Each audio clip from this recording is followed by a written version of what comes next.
দেখো বন্ধুরা, সব ধান তোলা হয়ে গেছে। এগুলো হচ্ছে লাস্টের ধানের কুশ, এতে কোনো চাল নেই, এটা হচ্ছে বাদ। ঠিক আছে, চলো ক বস্তা ধান হলো তোমাদেরকে দেখাচ্ছি।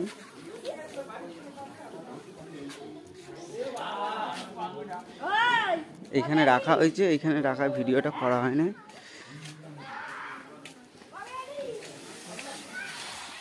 এটা হাফ বস্তা, এক বস্তা, আর এক বস্তা, আর একটা বস্তা, টোটাল 3 বস্তা আর একটা হাফ বস্তা, 3.5 বস্তা ধান হয়েছে।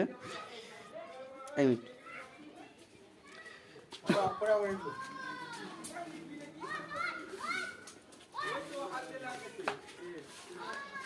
আর আমার চ্যানেলে যদি কেউ নতুন কেউ এসে থাকো তো একটা সাবস্ক্রাইবার লাইক করে দেবে বন্ধুরা। তোমাদের আরও ইন্টারেস্টিং ভিডিও দেখানোর তারে চেষ্টা করবো, দেখানোর চেষ্টা করবো।